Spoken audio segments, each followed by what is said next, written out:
This stained glass window depicts the Epiphany, the moment when the three wise men who followed the star.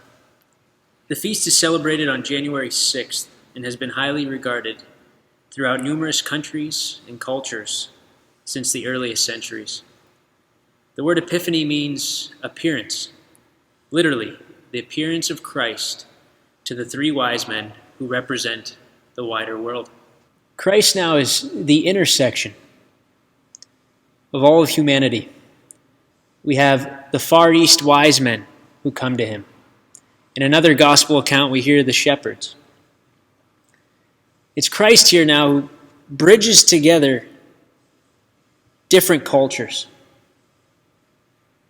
He bridges together different philosophies, different beliefs. He is the truth. He is the center point. And it's very fitting that in these first moments in this stained glass window, it's Christ encountering people from the Far East. This baby Jesus not only has entered the world as the Messiah, the King of the Jews, but also to gather all of the nations. In fact, in the Gospel of Matthew, it concludes with Jesus' words to his apostles, "Go therefore and make disciples of all nations." The encounter of Jesus with the three wise men, the three Magi, from the Far East is a foreshadowing of Christ's entire mission. Although this stained glass window is filled with beautiful colors, the Holy Family, the beauty of a newborn baby, a star in the night sky, and respect among persons of different cultures, the reality is, this window captures a difficult moment, a moment which was enveloped by corruption, sin, murder, and death. In fact, although Jesus is just a newborn baby in the stained glass window, a king named Herod is already planning a way to kill him. Before analyzing the window, let's take a look at the Gospel of Matthew in chapter 2. Now after Jesus was born in Bethlehem of Judea in the days of Herod the king, Magi from the east arrived in Jerusalem, saying, "Where is he who has been born King of the Jews? For we saw his star in the east and have come to worship him." When Herod the king heard this, he was troubled, and all Jerusalem with him. Gathering together all the chief priests and the scribes of the people, he inquired of them where the Messiah was to be born. They said to him, "In Bethlehem of Judea, for this is what has been written by the prophet. And you, Bethlehem, land of Judah, are by no means least among the leaders of Judah. For out of you shall come forth a ruler who will shepherd my people Israel." Then Herod secretly called the Magi and determined from them the exact time the star appeared. And he sent them to Bethlehem and said, Go and search carefully for the child, and when you have found him, report to me, so that I too may come and worship him." After hearing the king, they went their way, and the star, which they had seen in the east, went on before them until it came and stood over the place where the child was. When they saw the star, they rejoiced exceedingly with great joy. After coming into the house, they saw the child with Mary his mother, and they fell to the ground and worshipped him. Then, opening their treasures, they presented to him gifts of gold, frankincense, and myrrh. And having been warned by God in a dream not to return to Herod, the Magi left for their own country by another way. The story of the Epiphany, like all great stories, includes character tension. And what is this tension that's at play in the story? The tension is between King Herod and this baby born in Bethlehem.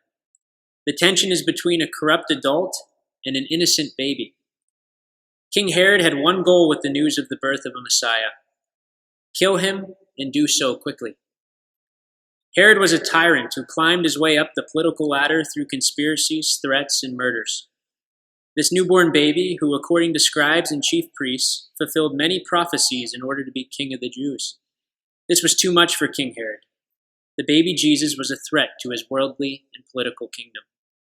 Therefore, Herod tried to manipulate the three wise men and convince them that he too, just like the wise men, wanted to pay this baby homage. It was a lie, of course. Through God's providence, a dream, and the wisdom of the wise men, they never returned to Herod to give the location of Jesus. Enough of the history, though. Let's take a closer look at what exactly the three wise men's gifts were and their significance. St. Thomas Aquinas, the great 13th century philosopher, theologian, and Catholic saint, reflected upon the three gifts of the Magi in his commentary on the Gospel of Matthew. For Aquinas, the three gifts refer, number one, to the royal dignity of Christ, seen in the gift of gold. Number two, the greatness of the priesthood, seen in the gift of frankincense. And the third gift, to man's mortality, seen in the gift of myrrh. Let's now look at the star in the night sky. The three wise men followed it and found the baby Jesus. This reinforces Christ's mission, but how? According to Bishop Robert Barron in his commentary on the Gospel of Matthew, he writes, "How wonderful that the sign of this king's birth should be a star. A star is something that can be clearly seen by every nation and from any nation. And when the Magi saw it, they were willing to leave their own country behind." Let's look now at the crown, which is on the ground. The wise man is kneeling in front of Jesus and has taken off his royal crown and placed it between himself and the baby Jesus. What does this little detail in the stained glass window mean? It means that Jesus Christ is the King of Kings. He is the ruler over all of creation. Although these wise men were wealthy, powerful, influential, and wise, they placed it all at the feet of Jesus. Seeing this humility from the wise men, one can immediately think of the book of Proverbs, chapter 11, which states, "When pride comes, disgrace follows, but with humility comes wisdom." The wise men who visited Jesus, simply put, were humble. Let's look even closer now in a spiritual light to this window.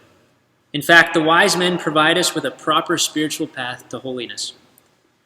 Think for a second about the order in which the Magi came to Jesus. First, they followed Old Testament prophecies, which point always to Christ. They went to knowledgeable persons in Jerusalem. Jerusalem, the place where David turned Israel into a kingdom, and Solomon built the massive temple. And the wise men in Jerusalem asked a very specific question.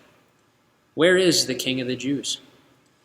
These wise men didn't just follow emotion or feeling, but rather looked to a star, something objective and beyond themselves, and found Jesus when the star had stopped. The three wise men were then filled with joy at the sight of Jesus with Mary, his mother. How important it is in our spiritual lives to approach Christ through the Virgin Mary. After being filled with joy, the wise men paid homage to Jesus by kneeling down in front of him. This is precisely what Christ wants from all humanity. He wants us, our very being. After kneeling in front of Christ, then the three wise men offered Jesus gifts of gold, frankincense, and myrrh. Notice, the wise men gave themselves to Christ first. Then secondly, they gave their gifts. And lastly, the three Magi returned to their own country by another road. It is this specific line that, according to Archbishop Fulton Sheen, reflects one of the most important dynamics of meeting Christ himself. The scriptural verse that Fulton Sheen loved is this: "And having been warned in a dream not to return to Herod, the three Magi left for their own country by another road." For Archbishop Fulton Sheen, the three Magi reflect all people who personally meet Jesus Christ. One never remains the same.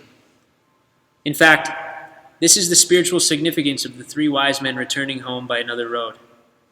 This other road signifies a new mindset, new habits, a new way of living, a new perspective, and a willingness to change. This new road foreshadows Jesus' call to Peter and Andrew: "Drop your nets and follow me." Meaning, don't return to your old ways, your old paths. There's a newness with Christ. There's positive change with Christ. Let's now step back at the image and let's look at the lantern that's in St. Joseph's hands. The lantern is symbolic of Joseph's care of Jesus and Mary in the dark, dangerous desert into Egypt. We know that they had to flee immediately to get away from Herod. And that lantern is a foreshadowing of that journey. And if we take a closer look at that lantern, we see that it's opened. But even more, the lantern is reflective of Christ himself. Christ brings light into the darkness, freedom into the slavery of our own lives, and life through death. Christ's mission was to enter into the darkness of the world, into the slavery of sin, and into the very depths of hell. Why did Jesus do this? Simply put, to defeat sin and death once and for all. It is this stained glass window depicting the Epiphany, which celebrates the beginning of this remarkable mission of Christ, one that goes out to the whole world.